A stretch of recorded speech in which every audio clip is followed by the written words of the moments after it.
이 시간 우리에게 주신 하나님 말씀은 갈라디아서 6장 6절에서 10절까지의 말씀입니다. 신약성경 308쪽 갈라디아서 6장 6절에서 10절까지의 말씀입니다.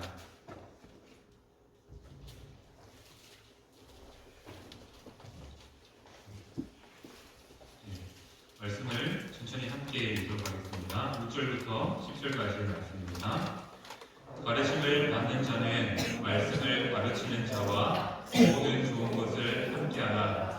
스스로 속이지 말라. 하나님은 업신여김을 받지 아니하시나니 사람이 무엇으로 심든지 그대로 거두리라. 자기의 육체를 위하여 심는 자는 육체로부터 썩어질 것을 거두고 성령을 위하여 심는 자는 성령으로부터 영생을 거두리라. 우리가 선을 행하되 낙심하지 말지니 포기하지 아니하며 때가 이름에 거두리라. 그러므로 우리는 뒤에 있는 대로 모든 이에게 착한 일을 하되 더욱 믿음의 가정들에게 할지니라. 아멘.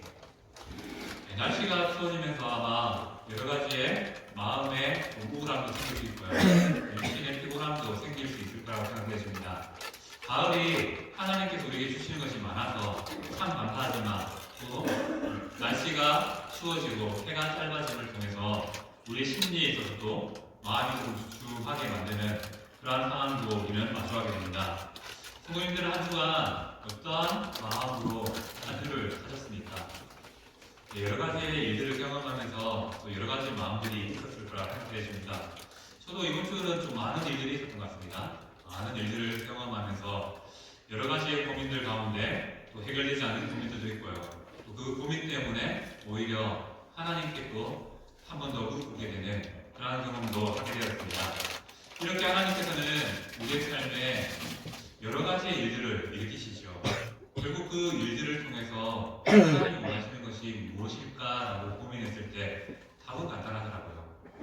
하나님께 나와야 된다. 하나님이 필요하다.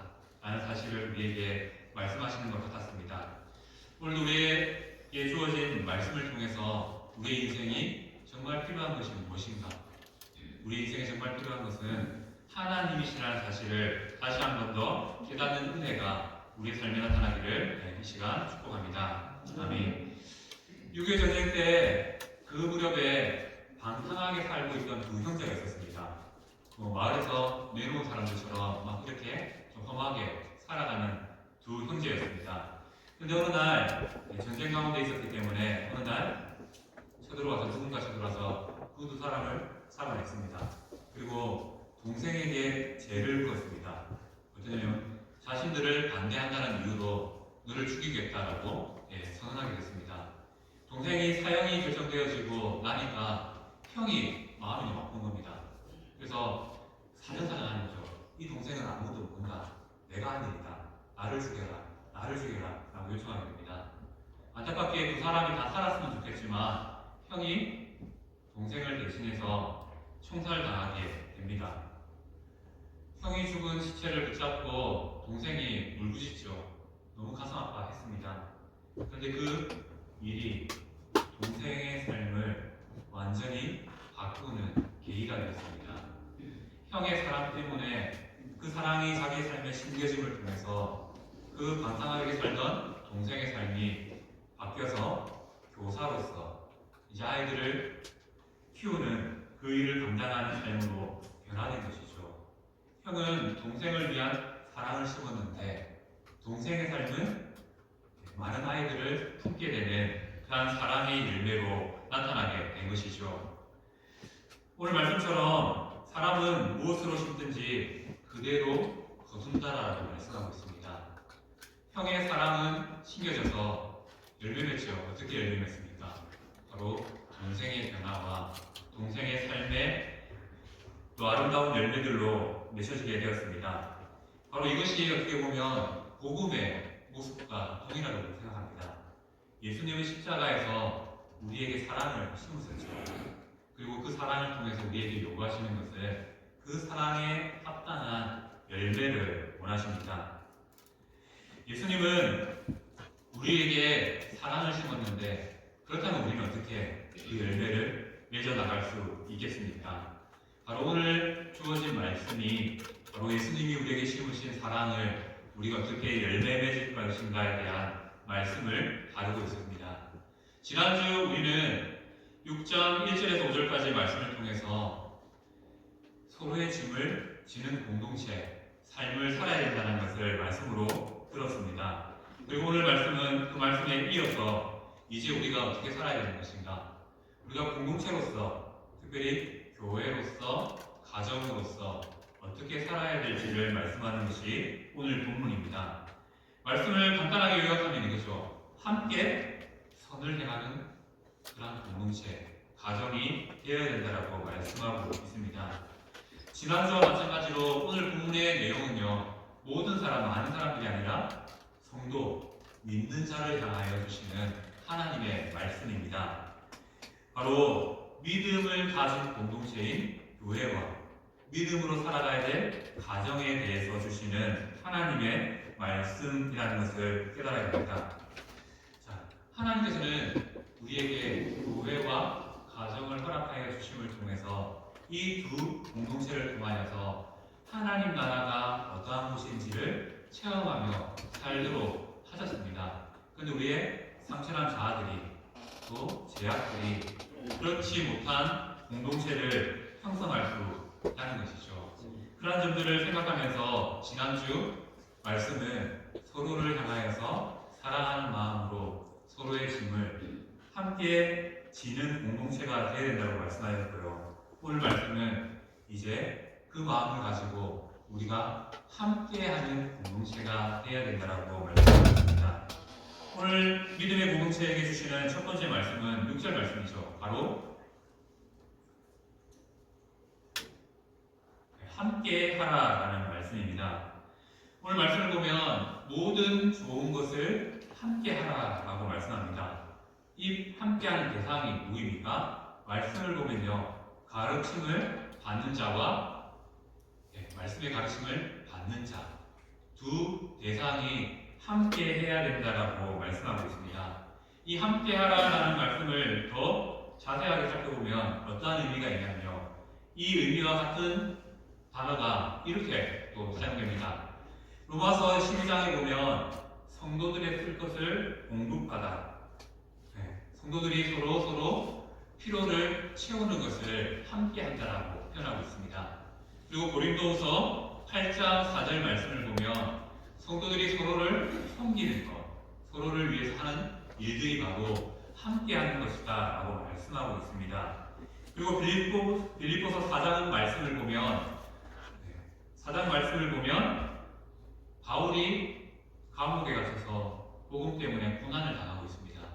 그 고난에 함께하는 것이, 같이 고난받는 것이 바로 함께하는 것이다 라고 말씀하고 있습니다. 그리고 이 함께하는 것은 하나님을 기쁘시게 하는 일일 뿐더러 또 하나님께서 우리에게 풍성한 대로 우리의 쓸 모든 것을 제공하시는 방법이라고 말씀하고 있습니다. 바로 함께하라는 의미에는요, 서로가 서로에게 필요를 공급하고 또 서로를 돕고 서로의 아픔을 함께하는 것을 함께하라라는 이 단어에 담긴 의미라는 것을 우리는 알 수 있습니다. 오늘 본문으로 다시 돌아가면 가르침을 받는 자와 말씀을 또 가르치는 자와 함께 하라라는 말씀이 등장합니다. 여기서 말하는 말씀을 가르치는 자가 누구인지 알기 위해서 우리는 디모데전서 5장 17절 말씀을 참고할 수 있습니다. 우리 함께 읽겠습니다. 잘 다스리는 장로들은 내가 존경할 자로 알되 말씀을 가르치되 수고하는 이들에게는 더욱 의리할 것이니라. 오늘 본문에 말씀하는 가르친다는 이 가르침의 대상은 뭐냐면 바로 디모데전서와 함께 연결해 보면 장로라고 나옵니다. 교회에는 장로를 통해서 이루어지는 일들이 참 많지요. 특별히 우리 교회는 장로 교회 아래에 있습니다. 장로의 아래에 있다는 것은 장로가 중심이 된, 당회가 중심이 된 그런 교회가 형성되어 있다는 것이죠. 성경에서 말하는 장로는 두 종류입니다. 맞죠? 아시죠? 말씀을 가르치는 장로. 지금 우리에게 말하면 목사라는 직분이 되고요. 또 다스리는 장로. 지금의 장로의 직분을 말씀하고 있습니다. 이렇게 장로는 두 가지의 일을 통하여서 교회를 섬기며 사랑합니다. 바로 오늘 본문에 나타났던 가르치는 자와 가르침을 받는 자는 바로 장로와 성도의 관계를 설명하는 말씀입니다. 더 확대되면요, 가정에서 가르치는 자는 누구입니까? 부모입니다. 부모와 자녀와의 관계도 동시에 말씀하는 것이 오늘 본문의 말씀입니다. 6절 말씀에 함께 하라 하는 것은 바로 무엇을 의미합니까? 상대방의 필요를, 상대방을 이해하라라는 의미를 담고 있습니다. 이러한 의미가 주어진 이유들을 우리는 한 번 더 생각해 볼 수 있어야 될 것 같습니다. 함께하는 것, 참 여러 가지의 일들로, 생각들로 생각해 볼 수 있습니다. 하지만 본문에서 말하는 함께 한다라는 것에는 내가 가진 것을 함께 나눈다는 의미가 담겨 있습니다. 그렇게 말하면 제가 설교하기 되게 부담스러운 또 본문이기도 합니다. 왜냐하면 말씀을 전하는 자, 특별히 사역자로서 성도와 관계에 있어서 성도는 그 사역자를 품고 사랑해야 된다, 함께 해야 된다라고 말하면 왠지 제가 좀 구걸하는 것 같기도 하고 또 강요하는 것 같기도 하고 그런 마음도 있습니다. 하지만 이 마음을 조금 더 깊게 생각해 보면 또 그 의미 뒤에 주시는 하나님의 마음이 있음을 알 수 있습니다. 왜 교인들은 말씀을 가르치는 자와 함께 해야 될까요? 이 행위 자체가 무엇을 의미합니까? 이 말씀을 가르치는 자와 함께 한다는 것은 바로 그 사람을 높인다는 것을 의미하는 것도 있을지 모르겠습니다. 하지만 무엇보다 그 사람이 전하는 하나님과 함께 한다는 의미가 있다는 것이죠. 바로 말씀을 섬기는 자를 섬긴다는 것은 무엇을 의미합니까? 하나님을 섬긴다는 것을 의미합니다. 바로 교회에게 이러한 자들을 기억하라라고 말씀하는 것이 오늘 6절, 본문 6절의 말씀이라는 것이죠. 이 말씀을 가정으로 가져오면 어떻게 될까요? 가정으로 가져오면 이렇게 해석할 수 있습니다. 말씀을 가르치는 자의 직분에 미치는 자가 누구입니까? 가정에서는 부모입니다. 부모는 자녀들을 말씀으로 양육해야 된다는 것을 담고 있고 그 양육으로 키워진 자녀는 이제 다 크고 나면 어떻게 됩니까? 부모를 향하여서 바로 섬김의 자세로 함께함으로 나아가는 것이 마땅하다는 것이죠. 바로 우리 한국적으로 말하면 효죠. 바로 오늘 본문의 말씀은 그 교를 가르치고 있습니다. 부모가 가르친 그 신앙 때문에 자녀는 그 신앙에 합당하게 부모를 섬기는 것이 필요하다라는 것을 말씀하는 것이죠. 이렇게 오늘 본문 6절 말씀은 가르치는 자와 함께하는 삶을 말씀하고 있습니다. 어떻게 가르치는 자와 함께할 수 있겠습니까? 물질로 함께할 수 있겠지만 저는 이렇게 함께해 주시면 참 좋겠다라는 생각이 듭니다. 무엇이냐면요, 바로 기도입니다. 기도는 그 대상에 대한 사랑이 있을 때 그 대상을 위하여서 할 수 있는 일이죠. 상대방을 향한 마음이 없는데 기도가 쉽던가요? 결코 쉽지 않습니다. 상대방이 내 마음에 밟히고 내 마음에 있을 때 그 상대방을 향해서 기도하게 된다는 것이죠. 바로 교회에 요구하시는 하나님의 마음은 무엇입니까? 이것이요. 바로 가르치는 자와 함께한다는 것은 섬김과 나눔, 기도를 통해서 함께한다는 것을 말씀합니다. 그리고 이러한 기도는 결국 그 대상을 섬기는 일이지만 돌고 돌아 나에게로 돌아온다는 것입니다. 내가 사역자를 위해서 기도하면요, 그 기도가 말씀의 은혜로 또 말씀의 섬김으로 다시 우리에게 돌아오는 원리를 말씀하시는 것이죠. 신기한 것은 이것입니다. 말씀을 가르치는 자를 위해서 기도하면요, 분명히 은혜라는 이름으로, 능력이라는 이름으로 우리에게 다시 돌아온다는 겁니다. 다르게 말하면요, 우리가 서로에 대한 간식과 기도와 사랑을 할 때 그 기도가 다시 내게 돌아와 나를 사랑 가운데 거하게 하고요. 나를 평안 가운데 거하게 만들어 주신다는 것이죠. 그렇기 때문에 오늘 본문 6절의 말씀은 말씀을 가르치는 자와 함께하는 것이 바로 성도의 롤이라는 것을 말씀하고 있습니다. 더 나아가서 말씀을 가르치는 부모를 섬기는 것이 부모와 함께하는 것이 또 성도의 마땅한 도리라는 것을 말씀하고 있죠. 두 번째 주시는 말씀은 무엇입니까? 두 번째 주시는 말씀은 이거죠. 믿음을 가진 교회와 가정을 향하여서 스스로 속이지 말라라고 7절 말씀은 우리에게 말씀하고 있습니다. 하나님은 결코 멋진 여김을 받지 않는 분입니다. 성도가 하나님을 만홀히 여길 수 없다는 것이죠. 말씀을 지키지 않는 것, 말씀대로 살아가지 못하는 것, 어떻게 보면 하나님을 업신여기는 그러한 모습이 된다는 것입니다. 우리는 말씀을 가르치는 자를 존경한다는 것은 하나님의 마음을 존경한다는 것이고요. 하나님을 높인다는 것을 말씀합니다. 바로 말씀 가운데 계신 그 하나님을 결코 업신여기지 말아야 한다는 것이 스스로 속이지 말라라는 말씀에 담겨 있습니다. 우리의 속담에도 있죠. 콩 심은 데 콩나고 팥 심은 데 판단다는 속담이 있습니다. 오늘 본문도 그와 비슷하죠. 사람이 무엇으로 심든지 그대로 거둔다라고 말씀하고 있습니다. 또 고린도전서 9장 6절 말씀은 이렇게 말씀하고 있습니다.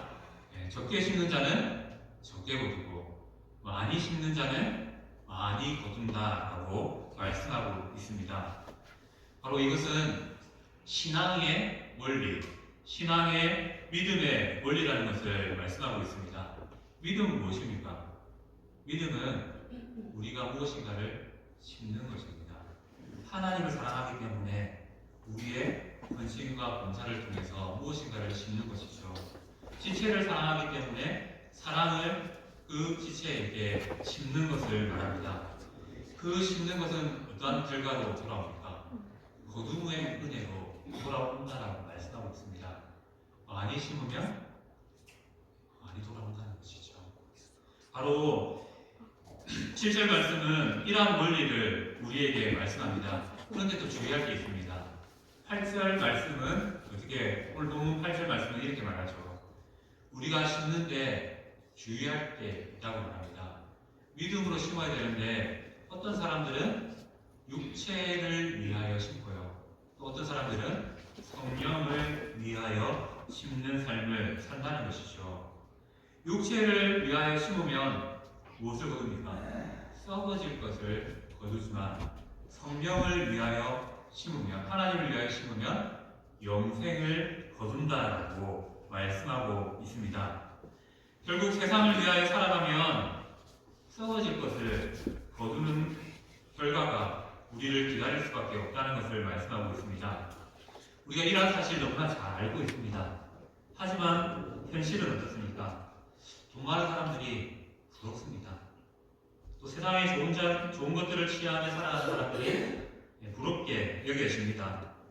하지만 오늘 본문 말씀은 정확하게 성도들에게 말씀하죠. 그것들을 추구하는 것이 지금 잠시는 좋아 보이나 결국 그들이 거둘 것은 썩어질 것이다 라고 말씀하고 있습니다.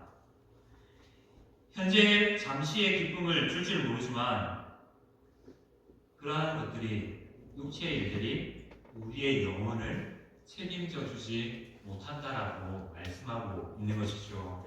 썩어질 것 하면 더 구체적으로 5장 말씀은 우리에게 알려주고 있습니다. 갈라디아서 5장 말씀에 보면 육체의 일에 대해서 설명하고 있습니다. 음행, 더러운 것, 호색, 우상숭배, 주술, 원수 맺는 것, 분쟁, 시기, 분냄, 당짓는 것, 분열함, 이단, 투기, 술 취함, 방탕함, 이것을 육체의 일이고요. 이것을 심으면 결국 썩어질 것을 거두는 것이 우리의 인생이라고 말씀하고 있습니다. 세상을 위해서 살아가면요, 우리가 잠시의 쾌락을 얻을 수 있을지 모릅니다. 잠시의 명예를 얻을 수 있을지 모릅니다. 하지만 오늘 본문은 정확하게 말하고 있습니다. 이것들은 결국 우리의 인생 앞에 보면, 영원한 인생 앞에 보면 썩어질 것에 지나지 않는다는 것이죠. 잠시 우리의 육신의 삶에 주어진 썩어져 없어질 것, 우리의 삶에 영원히 가져갈 게 아니라 결국 사라지고 말 것이라고 말씀하고 있습니다. 그렇게 성도는 어떻게 살아야 됩니까? 성령을 위해서 심어야 된다라고 말씀하고 있습니다. 갈라디아서 5장은 성령의 9가지 열매를 말씀하고 있습니다. 바로 성도가 심어야 될 열매가, 씨앗이 무엇인지를 말씀하고 있죠. 사랑을 심으면요, 사랑의 열매가 맺힙니다. 자비를 심으면, 선행을 심으면 그에 합당한 열매가 맺혀지는 것이 바로 성도의 삶이라는 사실을 말씀하고 있는 것이죠. 그런데 문제는 무엇입니까? 우리가 앞서 말씀드렸던 것처럼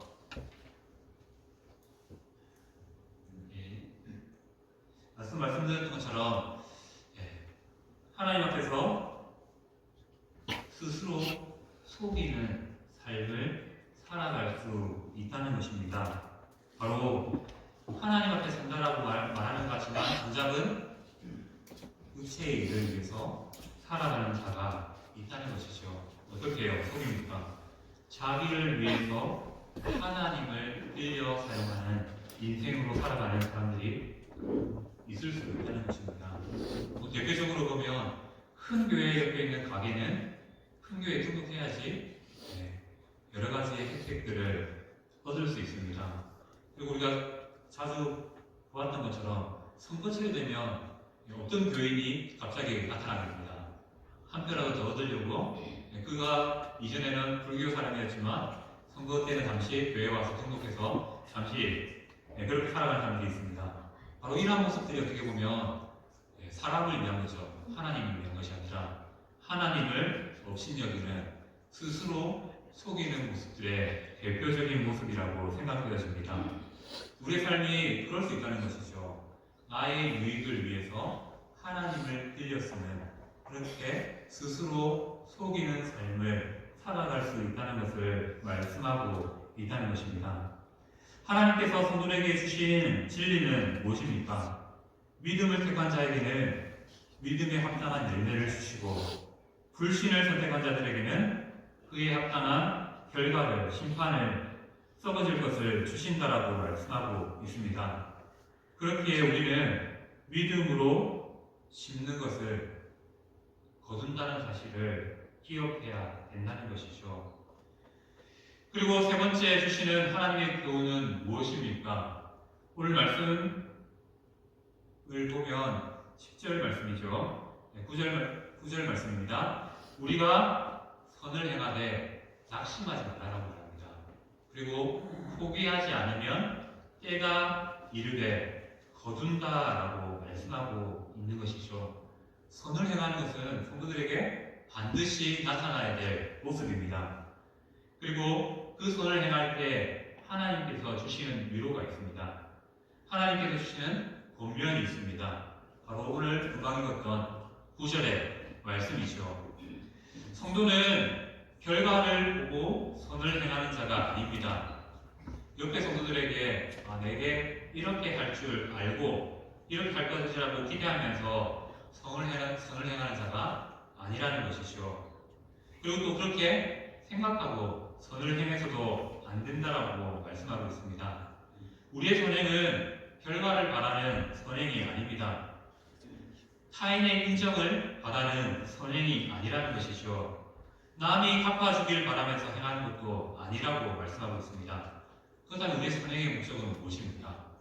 바로 성령을 위하여, 하나님을 위한 것이라고 말씀하고 있습니다. 성도로서 하나님을 사랑하는 것이 어떻게 나타나겠습니까? 바로 우리의 삶의 선을 행함을 통해서 나타난다는 것이죠. 성도가 선을 행하는 것은 무엇을 의미합니까? 바로 내 삶의 주인이 하나님 되심을 인정하는 것이 바로 선을 행함을 통해서 나타나는 모습이라는 것이죠. 우리가 이웃을 사랑하는 일은 결국 하나님을 사랑하는 일이 됩니다. 눈에 보이는 형제를 사랑하지 못하는데 눈에 보이지 않는 하나님을 사랑할 수 없다라고 말씀하는 것이죠. 결과를 기대하면서 선을 행하면 우리에게 어떤 일이 일어납니까? 중간에 낙심이 일어나게 됩니다. 이 정도 하면 하나님도 주시겠지. 이 정도 하면 이렇게 되겠지 라는 결과를 설정해 놓고요. 우리가 선을 행하게 되면요. 어떤 일이 일어납니까? 이 정도 했는데 왜 안 되지? 이 정도 했는데 왜? 라는 마음에 낙심과 포기의 마음들이 나타나게 된다는 것이죠. 왜요? 내가 정해놓은 결과 때문에 그렇게 된다는 겁니다. 하나님 우리에게 그러한 결과를 기대하고 선을 행하는 자가 아니라 하나님을 사랑하기 때문에 그 사랑을 실천하는 자, 성도가 되기를 원하신다는 것이죠. 목적이 결과이면 결국 우리 삶에 낙심과 포기가 찾아올 수밖에 없다라고 말하는 것이죠. 그렇기에 오늘 말씀은 다시 한 번 더 말씀하죠. 포기하지 아니하면 때가 이름에 거두게 될 것이다 라고 말씀하고 있습니다. 우리 성도들은 결과를 바라고 선을 행하는 자가 아니라 예수님의 십자가의 사랑 때문에 그 사랑을 힘입어 바로 선을 행하는 자라는 것을 말씀하고 있습니다. 풀면 이거죠.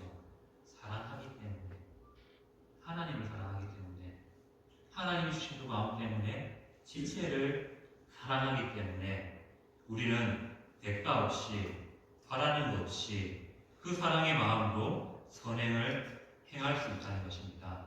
그리고 사랑하기 때문에 행하는 선행은 한 번으로 그치지 않죠. 지속적으로 나타날 수밖에 없다는 겁니다.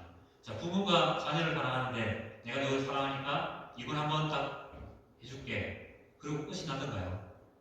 돌아보지 않아도요. 또 선을 행하고요. 사랑할 수밖에 없습니다. 하나님이 우리를 향하여서 하는 마음이 동일하지 않습니까? 우리가 못한다라고 넌 안 돼 라고 하지 않습니다. 다시 할 수 있도록 사랑을 베풀어 주시죠. 또 사랑해 주십니다. 우리는 그 사랑을 닮은 자로서, 받은 자로서 그 사랑의 모습으로 살아가야 된다는 것이죠. 하지만 분명한 것은 이겁니다. 우리가 선을 행했을 때 그 결과가 언제 돌아올지는 알 수 없습니다. 그때를 알면 참 좋겠지만 알 수 없죠. 하지만 분명한 것은요. 때가 이르면 거두게 하시는 것이 하나님이라고 말씀하고 있습니다. 우리가 성도를 향하여서, 교회를 향하여서, 가정을 향하여서, 부모와 자녀를 향하여서 행하는 그 선의 행함이, 사랑이 언젠가 우리의 가족을 변화시키고요. 언젠가 나의 사랑하는 지체들을 변화시킨다는 것을 오늘 말씀은 우리에게 말씀하고 있습니다. 그래서 우리의 선은 지치지 않음이 필요하고요. 포기하지 않음이 필요한 것입니다. 저희 간절한 소망은 우리 교회에 속한 성도들의 삶 가운데 이 선을 행함의 열매가 빨리 굳어졌으면 좋겠습니다. 그런데 하나님의 때는 제 생각은 좀 다르더라고요. 근데 분명한 것은요. 거두게 하신다는 겁니다. 우리가 믿음으로 뿌리고요. 기도로 뿌리고 사랑으로 뿌리면 그 사랑이 결국 자라나 열매 맺게 하시고요. 그 열매를 거두는 날이 있을 거라고 말씀하고 계십니다. 계속해서 10절 말씀 보면 우리는 기회가 있는 대로 모든 이에게 착한 일을 하되 더욱 믿음의 가정들에게 하라라고 말씀하고 있습니다. 이와 더불어 디모데전서 5장 8절 말씀을 보면 누구든지 자기 친족, 특히 자기 가족을 돌보지 아니하면 믿음을 배반한 자요 불신자보다 더 악한 자라라고 말씀하고 있습니다. 우리의 문제, 우리의 믿음 가진 자로서의 성도로서 제일이 뭐가 됩니까? 교회가 아니라 하나님이 제일이죠. 그 다음에 제일이 뭡니까? 가정입니다. 가정. 우리는 가정에서 먼저 신앙인으로서 살아가는 그러한 성도의 모습이 필요하다는 것이죠. 디모데전서 5장 8절 말씀을 보면 가족을 돌보지 아니하면 믿음을 배반한 자라고 말합니다. 여기서 믿음은 바로 사도들의 가르침입니다. 복음이죠. 가족을 돌보지 않으면 바로 복음이신 그 예수님을 배반한 자고 불신자보다 더 악한 자라고 말씀하고 있습니다. 그래서 우리에게 주어진 믿음이 있다면요, 은혜가 있다면 그 은혜를 가장 먼저 어디서 풀어야 될까요? 어디로 가져가야 될까요? 바로 가정입니다. 가정에서 가르치는 자가 되어야 되고요. 가정에서 사랑하는 자가 되어야 된다는 것을 말씀하고 있습니다. 우리는 선을 행해야 됩니다. 오늘 말씀처럼 더욱 믿음의 가정을 향하여서 선을 행할 수 있어야 되죠. 그 공동체의 필요를 채우는 일이 바로 선을 행하는 것입니다. 우리가 선을 행하다 보면요, 좌절이, 포기가 일어나기 마련입니다.